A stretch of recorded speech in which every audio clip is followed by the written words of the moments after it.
आज हम आपको पढ़ाएंगे प्राथमिक शिक्षक में जो विज्ञान आता है 10 नंबर का, उस पर चर्चा करेंगे।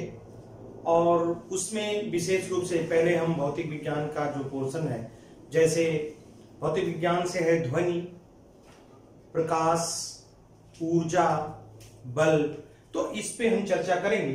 तो इसमें सबसे पहले हम जो है ध्वनि देखेंगे, साउंड।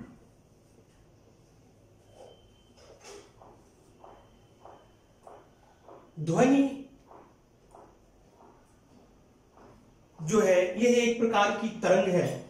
बात आती है तरंग की, तो थोड़ा सा जानकारी हमें वेव या तरंग के बारे में भी होनी चाहिए। तरंगों के माध्यम से ऊर्जा का संचरण एक स्थान से दूसरे स्थान तक होता है। तरंगों को हम दो आधारों पर विभाजित करते हैं।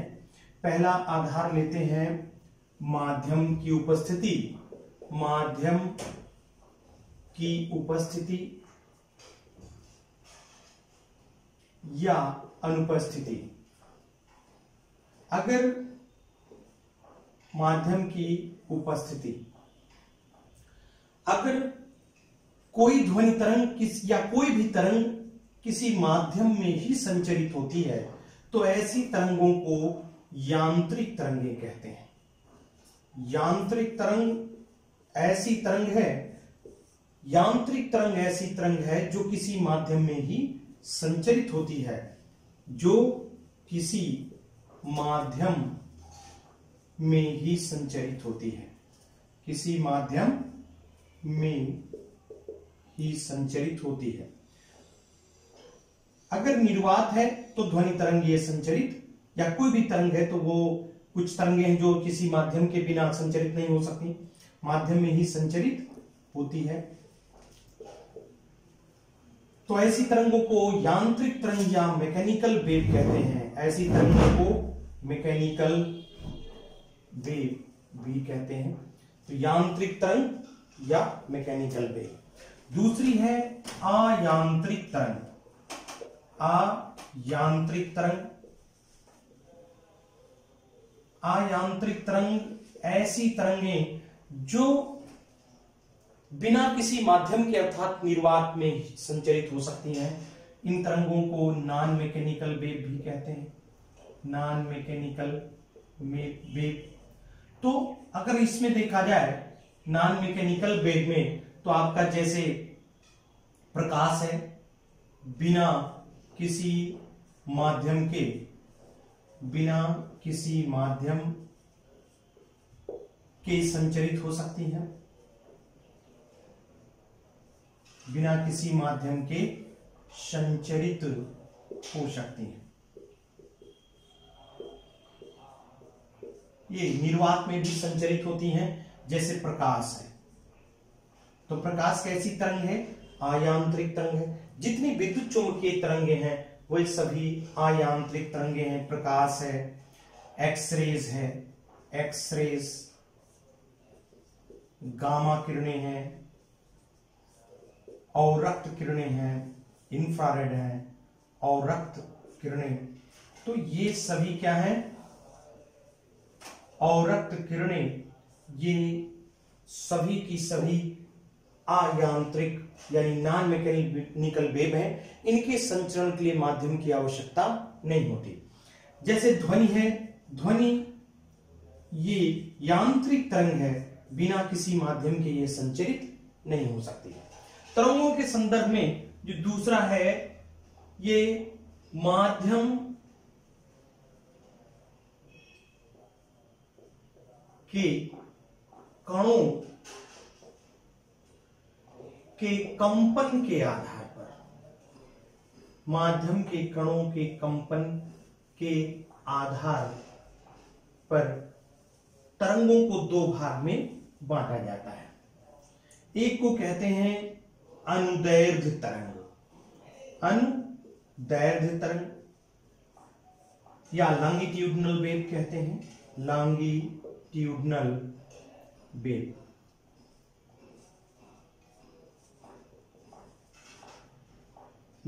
लॉन्गिट्यूडनल वेव या अनुदैर्घ्य तरंग। तो ऐसी तरंगों, अनुदैर्ध्य तरंग में माध्यम के कणों का जो कंपन होता है तरंगों के संचरण की ही दिशा में होता है। यानी इस दिशा में अगर तरंग चल रही है तो माध्यम के कण भी इसी दिशा में कंपन करते हैं, बिल्कुल इस तरह से। और अनुप्रस्थ तरंग में ऊपर नीचे कंपन करते हैं, लंबवत कंपन करते हैं 90 डिग्री पर। तरंग इस दिशा में जा रही हो, माध्यम के कण लंबवत कंपन करते हैं। तो अनुप्रस्थ तरंग, इस तरह से तरंगों का विभाजन हमने दो तरह से किया। एक तो माध्यम की उपस्थिति या अनुपस्थिति के आधार पर, दूसरा हमने किया माध्यम के कणों के कंपन के आधार पर। तो इसमें देखा अनुप्रस्थ तरंग यानी ट्रांसवर्स वेव, ट्रांसवर्स वेव। तो इस आधार पर देखा जाए तो ध्वनि कैसी तरंग है? अनुदैर्ध्य तरंग है। ध्वनि कैसी तरंग है? अनुदैर्ध्य तरंग है। और बात आती है कि प्रकाश कैसा तरंग है? तो प्रकाश अनुप्रस्थ तरंग है। ठीक। अब तरंगों के संदर्भ में कुछ अन्य परिभाषिक शब्दावलियां भी हैं जिसे हम देखना चाहेंगे और ये आपको जानना भी चाहिए, बिना इसके क्योंकि आगे बढ़ना मुश्किल होता है। जैसे तरंगदैर्ध्य किसे कहते हैं, जैसे बात आती है कि आवृत्ति किसे कहते हैं, फ्रीक्वेंसी किसे कहते हैं, या बात आती है किसी तरंग का आवर्तकाल या आयाम किसे कहते हैं। तो ये थोड़ा सा यहां पर जानना जरूरी है। तो तरंगों के संदर्भ में कुछ पारिभाषिक शब्द हैं जिनको आपको हम बताना चाहेंगे। इसके बाद हम ध्वनि तरंग देखते हैं। मैंने आपसे कहा था कि अभी देखा जाएगा, हम ये जानना जरूरी है कि तरंगों के संबंधित कुछ पारिभाषिक शब्दावलियां हैं, जैसे कि तरंगदैर्ध्य क्या होता है, आयाम क्या होता है, आवृत्ति क्या होता है, क्योंकि इसको जाने बिना आपको तरंग को समझना थोड़ा सा कठिन होता है। तो हम उदाहरण के रूप में एक अनुप्रस्थ तरंग को लेते हैं। कैसी तरंग है? अनुप्रस्थ तरंग है, ट्रांसवर्स वेव है। और अब अगर इस अनुप्रस्थ तरंग को आप देखें, ट्रांसवर्स वेव, तो मान लीजिए तरंग इस दिशा में संचरित हो रही है, तो माध्यम के कण अपने माध्य बिंदु के दोनों ओर एक निश्चित सीमा में कंपन करते हैं। माध्यम के तरंगों के संचरण के दौरान श्रृंग और गर्त का निर्माण होता है। ये क्या है? श्रृंग है और ये गर्त है। अनुप्रस्थ तरंग में तरंगों के संचरण के दौरान माध्यम के कणों का कंपन क्या होता है? लंबवत होता है, 90 डिग्री होता है। अब इसमें देखें कि अपने माध्य बिंदु से कोई तरंग जितना मैक्सिमम विस्थापन करती है उसे तरंग का आयाम कहते हैं। क्या कहते हैं? आयाम या एम्पलीट्यूड कहते हैं। एम्पलीट्यूड। अपने माध्य बिंदु से तरंगों का मैक्सिमम विस्थापन आयाम कहलाता है। आयाम माध्य बिंदु से कणों का महत्तम विस्थापन, महत्तम विस्थापन, ये क्या कहलाएगा? आयाम कहलाता है। इसे हम स्मॉल a से प्रदर्शित करते हैं। अब देख सकते हैं ये आयाम है और आयाम को हम मीटर में मापते हैं। कैसे मापते हैं? मीटर में मापते हैं। ठीक। इसके बाद अगर आप देखें तो कोई भी तरंग कंपन के दौरान, संचरण के दौरान अब एक कंपन पूरा करने में, ये एक कंपन पूरा हुआ तरंग का, एक श्रृंग और एक गर्त के रूप में उसने यात्रा किया, तो एक कंपन पूरा हुआ। इसे तरंग का क्या कहते हैं? आवर्त काल कहते हैं। आवर्त काल, आवर्त काल या टाइम पीरियड। एक कंपन पूरा करने में लगा समय, एक कंपन पूरा करने में लगा समय। तो एक कंपन पूरा करने में लगा समय क्या कहलाता है? आवर्त काल। इसे सेकंड में मापते हैं, सेकंड में मापते हैं। तो एक कंपन पूरा करने में तरंग ने कितना समय लिया, ये उसका आवर्तकाल कहलाता है। इसके बाद आप देखें कि तरंग अपने संचरण के दौरान जब एक कंपन पूरा करती है तो उस दौरान तरंग कुछ दूरी भी तय कर लेती है। तो इस दूरी को कहते हैं तरंग दैर्ध्य। क्या कहते हैं? तरंग दैर्ध्य। तरंग दैर्ध्य, तरंग दैर्ध्य या वेवलेंथ अगर आप देखें, वेवलेंथ, तो एक कंपन पूरा करने के दौरान तरंग द्वारा तय की गई दूरी। एक कंपन पूरा करने के दौरान तरंग द्वारा तय की गई दूरी क्या कहलाएगी? ये तरंग दैर्ध्य या वेवलेंथ कहलाएगी। तो इसको हम लेम्डा से प्रदर्शित करते हैं, तरंग दैर्ध्य को लेम्डा से प्रदर्शित करते हैं और इसे मीटर में मापते हैं। किस में मापते हैं? मीटर में तरंग दैर्ध्य को भी मापते हैं। तो आपने देखा आयाम को भी मीटर में मापते हैं, तरंग दैर्ध्य को भी मीटर में मापते हैं। इसके बाद अगला जो टर्म आता है, जो पारिभाषिक शब्द आता है, वो है आवृत्ति। आवृत्ति या इसे फ्रीक्वेंसी भी कहते हैं। तो कोई भी तरंग एक सेकंड में जितने कंपन करती है उसे तरंग की आवृत्ति कहते हैं। तो तरंग एक सेकंड में जितने कंपन करती है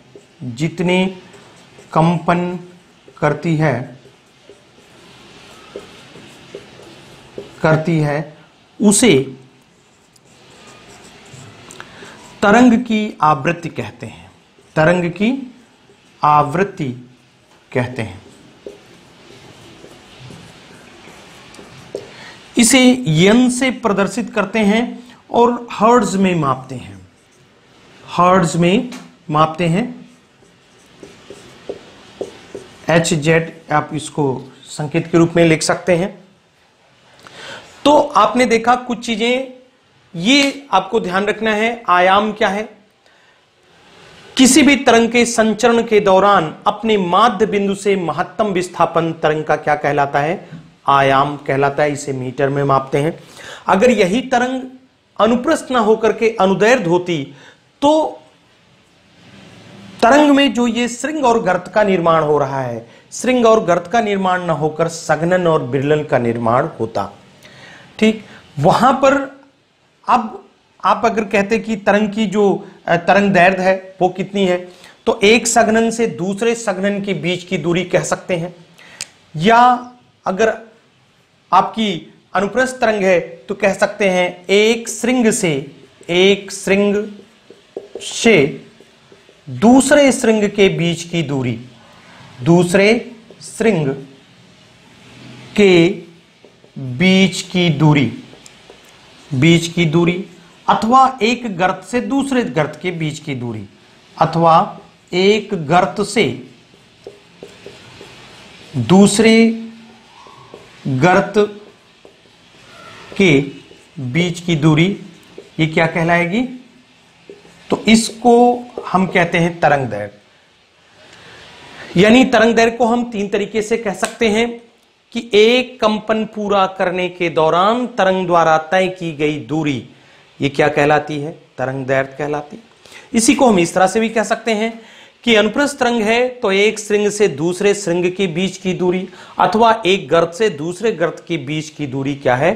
तरंग दैर्ध्य है।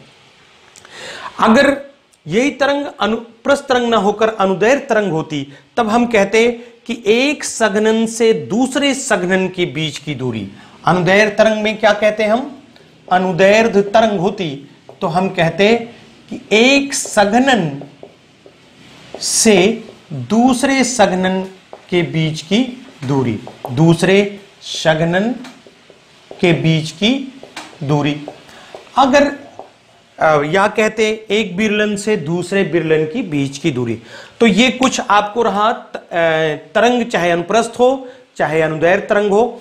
तरंग के संदर्भ में कुछ चीजें आपको जानने के लिए आवश्यक होता है। एक तो आयाम, तो माध्य बिंदु से कणों का महत्तम विस्थापन जो है ये आयाम कहलाता है। इसे स्मॉल ए से प्रदर्शित करते हैं और इसे मीटर में मापते हैं।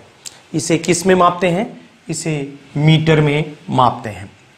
ठीक है। दूसरा आपने देखा कि तरंग का आवर्त काल या टाइम पीरियड, तो एक कंपन पूरा करने में तरंग द्वारा लगाया गया समय वो क्या कहलाता है? आवर्त काल कहलाता है। इसे सेकंड में मापते हैं। तरंग दैर्घ्य, इसे लैम्डा से प्रदर्शित करते हैं। वेवलेंथ, एक कंपन पूरा करने के दौरान तरंग द्वारा तय की गई दूरी क्या कहलाती है? तरंग दैर्घ्य कहलाती है। इसे मीटर में मापते हैं। फिर एक श्रृंग से दूसरे श्रृंग के बीच की दूरी को हम कह सकते हैं एक तरंग दैर्घ्य। तो आपने देखा, अब ये जो तरंग के संदर्भ में पारिभाषिक शब्दावलियां हैं ये आपको मैंने बता दिया। अब हम पढ़ेंगे ध्वनि तरंग, क्योंकि इन चीजों की जरूरत पड़ती है। ध्वनि तरंगों के पढ़ने के दौरान हम इन शब्दों का प्रयोग करते हैं, इन पारिभाषिक शब्दों का, इन टर्मिनोलॉजीज का। तो उस समय दिक्कत आती है कि भाई तरंग दैर्घ्य क्या है, आवर्त काल क्या है, लड़का नहीं समझ पाता फ्रीक्वेंसी क्या है, इसलिए इसको बताना हमने जरूरी समझा। अब हम आपको ध्वनि तरंग क्या है और ध्वनि तरंगों से संबंधित जो घटनाएं हैं उसको हम पढ़ेंगे। साउंड वेव, ध्वनि एक अनुदैर्घ्य यांत्रिक तरंग है। अनुदैर्घ्य यांत्रिक तरंग, तो दो चीजें आपने देखा। ध्वनि कैसी तरंग है? ध्वनि अनुदैर्घ्य यांत्रिक तरंग है। अनुदैर्घ्य यांत्रिक तरंग है। ध्वनि कैसी तरंग है? अनुदैर्घ्य यांत्रिक तरंग है। तो देखें आप यहां पर मैंने अभी चर्चा किया था, अनुदैर्घ्य से तात्पर्य हो गया कि तरंग के संचरण के दौरान माध्यम के कण उसी के अनुदिश कंपन करते हैं। जैसे तरंगें इस तरह से चलती हैं तो आगे पीछे इसी तरह से माध्यम के कण भी कंपन करते हैं। अनुप्रस्थ तरंग में ऊपर नीचे कंपन करते हैं। यांत्रिक तरंग है, इसका स्पष्ट अर्थ यह हुआ कि ध्वनि तरंगें निर्वात में संचरित नहीं हो सकती। अगर ठोस, द्रव या गैस कोई माध्यम है, हवा है या ठोस है, तो ध्वनि तरंगें संचरित होंगी, अन्यथा निर्वात में संचरित नहीं होंगी। यह बताता है कौन सा? कि ध्वनि यांत्रिक तरंग है। ठीक है। तो ध्वनि, अब बात आती है कि ध्वनि तरंगें कितने प्रकार की हैं। तो ध्वनि तरंगें मुख्य रूप से तीन प्रकार की हैं। तो नंबर एक, अवश्रव्य तरंगें। अवश्रव्य तरंगें, ध्वनि तरंगें कितनी प्रकार की हैं? तीन प्रकार की हैं। नंबर एक इसमें अवश्रव्य तरंगें, या इसको कह सकते हैं इंफ्रासोनिक वेव। Infrasonic wave. अच्छा, एक चीज मैं आपको बताऊं, ये चीज आप ध्यान दें कि अक्सर आप लोग ये सोचते हैं कि चलो फिजिक्स से बहुत कठिन है, हम लोग जो है बीटीसी किए हैं या बीएड के, हमने इस तरह से नहीं पढ़ा। बहुत ही साधारण, बहुत ही सरल है। अवश्रव्य तरंगें, जिन्हें हमारे कान ना सुन सकें, अवश्रव्य, जो हमारे सुनने की सीमा के बाहर हो, दैट इज इन अवश्रव्य तरंगें। तो जिसे मानव के कान ना सुन सकें, जिसे मानव के कान ना सुन सकें, मानव के कान ना सुन सकें, वो क्या कहलाएंगे? अवश्रव्य तरंगें कहलाएंगे। ठीक। अब अगर बात आती है कि अवश्रव्य तरंगें, तो इन तरंगों में इनकी जो अभी हमने बताई थी आवृत्ति, फ्रीक्वेंसी की बात की थी, तो इनके कंपनावृत्ति यानी कंपन की आवृत्ति, कंपनावृत्ति इनकी जो है यानी फ्रीक्वेंसी, ये 20 हर्ट्ज से कम होती है। 20 हर्ट्ज से क्या होती है? कम होती है। 20 हर्ट्ज से कम होती है। ठीक। तो एक तो इनकी कंपनावृत्ति 20 हर्ट्ज से कम होती है, और दूसरी, ये तरंगें कब उत्पन्न होती हैं ये भी हमें जानना चाहिए। तो ये तरंगें भूकंप के समय उत्पन्न होती हैं। भूकंप के समय तथा हृदय के धड़कन से भी अवश्रव्य तरंगें उत्पन्न होती हैं। हृदय की धड़कन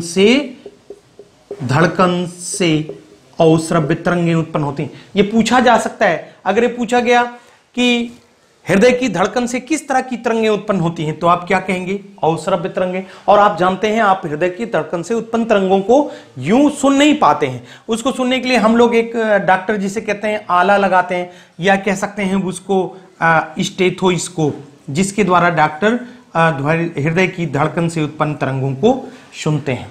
ठीक, तो पहली हो गई अवश्रव्य तरंगें, जिनको मानव के कान नहीं सुन सकते।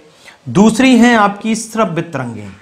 कैसी तरंगें हैं? श्रव्य तरंगें। तो बहुत ही सरल है, नाम से लग रहा है। कैसी तरंगें? ऑडिबल वेव, श्रव्य तरंगें, जिसे हमारे कान सुन सकें, वो क्या कहलाएगा? श्रव्य तरंगें कहलाएंगे। अब बात आती है श्रव्य तरंगों की, तो इनके जिन तरंगों जिसे मानव के कान सुन सकें, जिसे मानव के कान सुन सकते हैं, तो इनको हम क्या कहते हैं? श्रव्य तरंगें। अब आप देखें, ये जो श्रव्य तरंगें हैं, इस पर दो तरह से, एक तो प्रश्न हो गया कि मानव के कान कितने हर्ट्ज तक के तरंगों को सुन सकते हैं, तो आप कहेंगे 20 से 20,000 हर्ट्ज के मध्य की तरंगों को सुन सकते हैं। मैं ये बताना चाह रहा था कि कभी कभी क्या होता है, जैसे थोड़ा सा ये परीक्षा बहुत कठिन जब बनाना चाहते हैं, तो वो फ्रीक्वेंसी को सीधे ना दे करके आपको तरंग दैर्ध्य वगैरह दे देते हैं, तरंग की चाल दे देते हैं। तो तरंग की फ्रीक्वेंसी निकालना है तो फार्मूला है b = n लैम्डा, इससे आप निकाल सकते हो। एक बार आया था इस तरह से परीक्षा में। तो आपको अब फ्रीक्वेंसी नहीं मालूम है, लेकिन तरंग की चाल और तरंग दैर्ध्य, ये क्या है? तरंग दैर्ध्य है, तरंग दैर्ध्य है।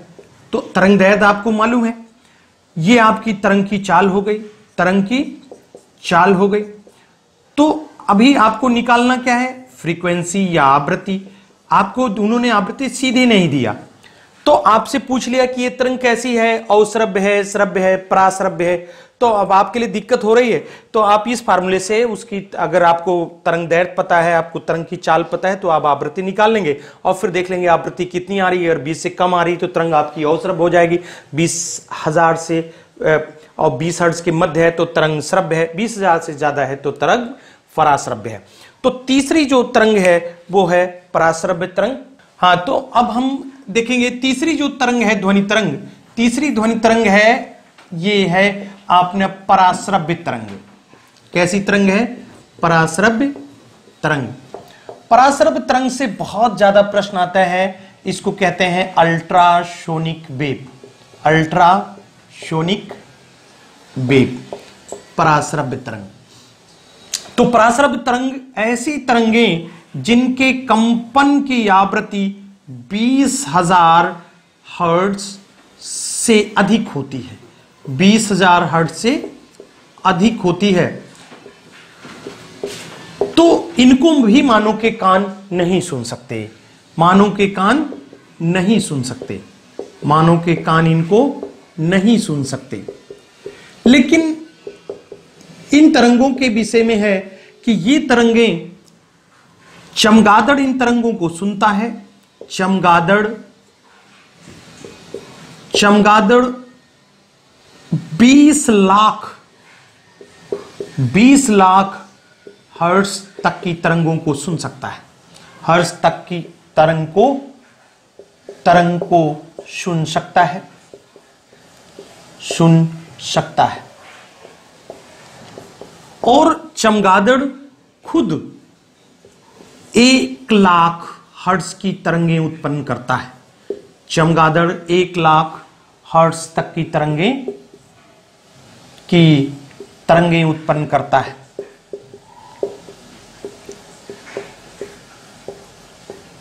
और इसी तरंगों के द्वारा चमगादड़ अपना रास्ता निर्धारित करता है, अपने शिकार को पकड़ता है। चमगादड़ इन्हीं तरंगों से उड़ता है, वो आंखों से नहीं, अपनी तरंगों की सहायता से अपना पाथ, अपना मार्ग पाता है और उसी के द्वारा वो शिकार को भी पकड़ता है।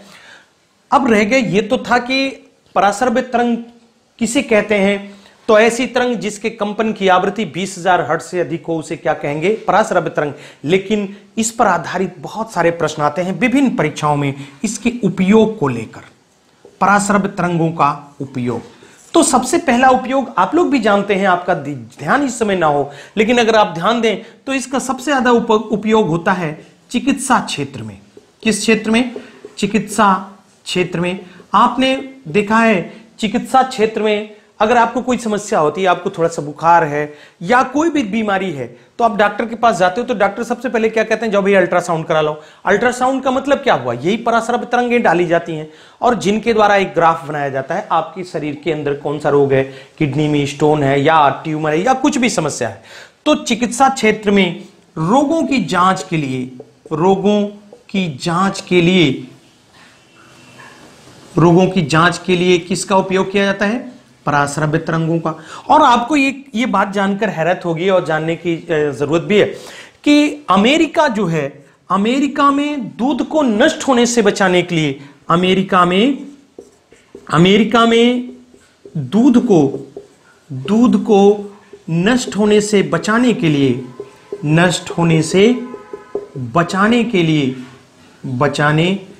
के लिए इसका उपयोग किया जाता है।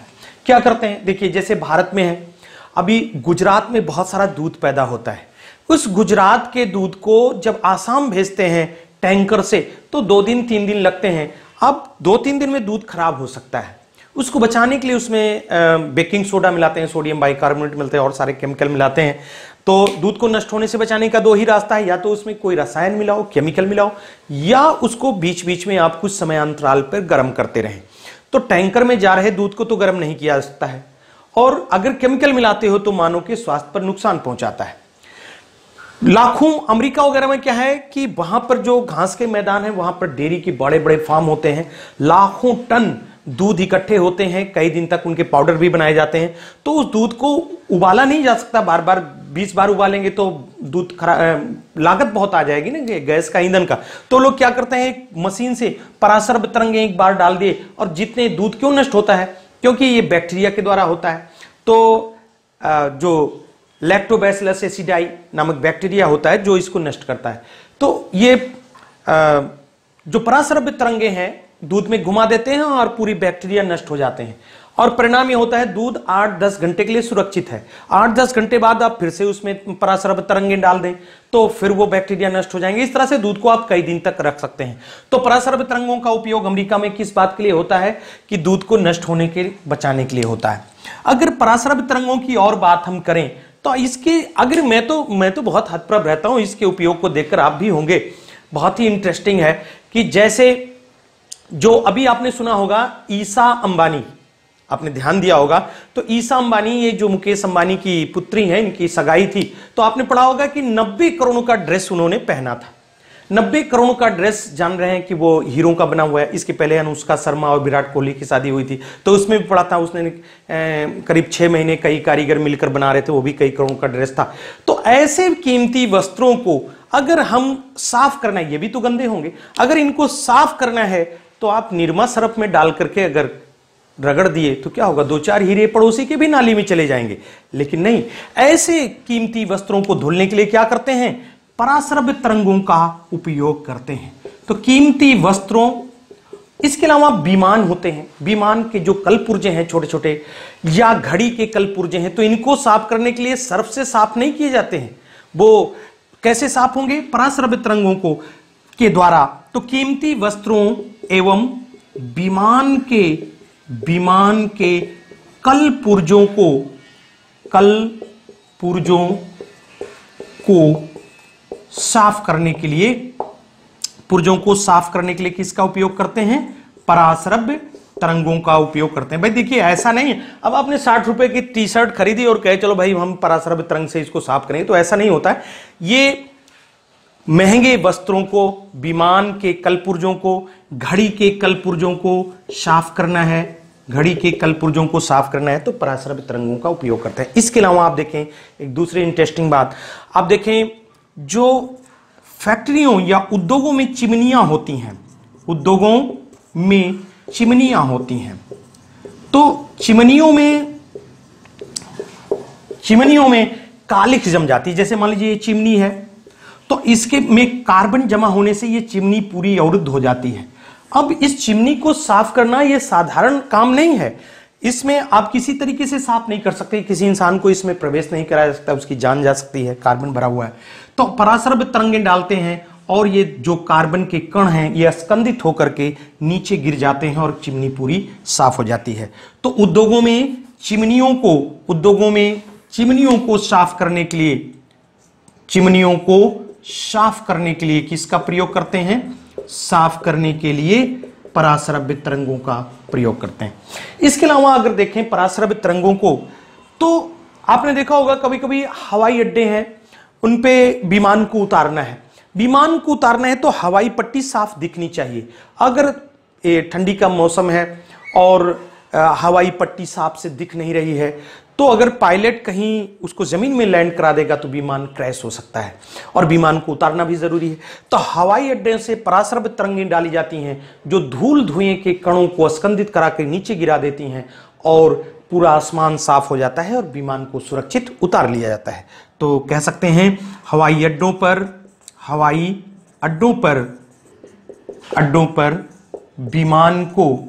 विमान को सुरक्षित उतारने के लिए, विमान को धूल धुएं एवं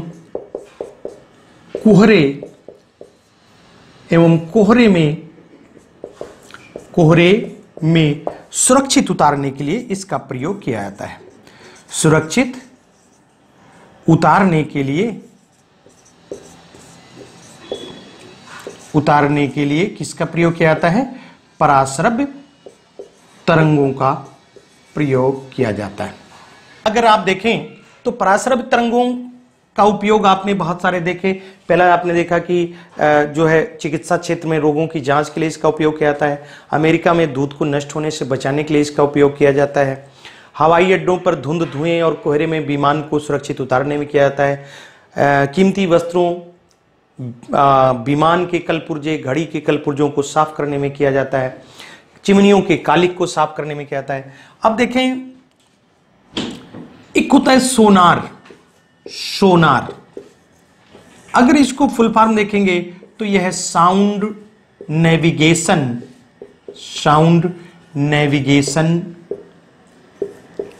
एंड रेंजिंग।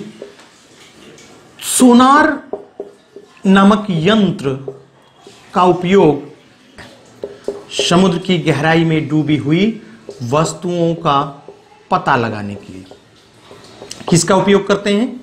लगाने के लिए सोनार नामक यंत्र का प्रयोग करते हैं। इसमें भी पराश्रव्य तरंगों का प्रयोग किया जाता है। तो अभी आपने देखा ये 3 तरह की तरंगें देखी, पराश्रव्य तरंगें। अब हम कुछ इसके अतिरिक्त भी कुछ तरंगें हैं जो ध्वनि के रूप में ही उत्पन्न होती हैं। तो जैसे है आपका एक प्रघाती तरंगें, शॉक वेव, प्रघाती तरंगें। आपने शॉक वेव आपने देखा होगा, कुछ विमान ऐसे होते हैं कि जिनकी स्पीड यानी चाल ध्वनि से तेज होती है। तो ऐसे विमान को पराध्वनिक विमान कहते हैं। क्या कहते हैं?